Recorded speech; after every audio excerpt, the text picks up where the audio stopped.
So if you look at things, Defense Department officials are saying there are no military troops from the United States inside Venezuela right now. However, you got thousands of troops nearby at a high state of readiness, some of them on land, including those that are stationed at a naval base in Puerto Rico, some of them on the water, aboard warships in the Caribbean. And, you know, if you look at the lead up we had, the months of amassing a military presence off the coast of Venezuela, it led up to the capture and the removal of the president of the country, Nicolas Maduro, as we've been covering. NewsNation international correspondent Robert Sherman tonight is live from Puerto Rico, joins us now with more on how all of this planning paid off. Robert, good evening. Hey, good evening, Connor. Well, I can tell you firsthand is that we've driven around the island of Puerto Rico all day, from Roosevelt Road to the north to Ponce, where we are. There are U.S. troops all over the place. There is U.S. firepower out in the open for the entire world to see. In total, you're looking at an estimate of about 15,000 troops that are here in the region at large, troops and civilian personnel. And the administration's stance is at this juncture, they're not going anywhere anytime soon. The explosions that rattled Caracas in the Saturday early morning hours, sending shockwaves across the globe.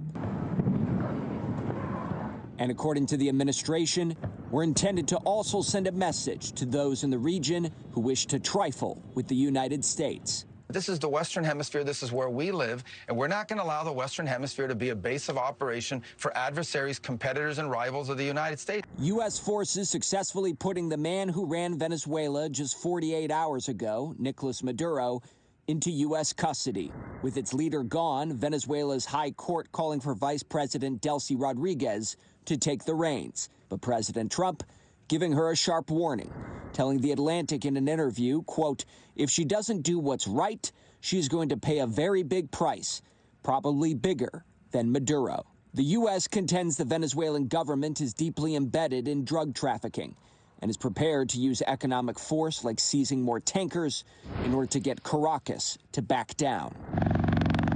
The White House says more boots on the ground in Venezuela is not the goal, but is on the table. U.S. forces remain at a high level of readiness in the region as the airstrips across the Caribbean buzz with activity.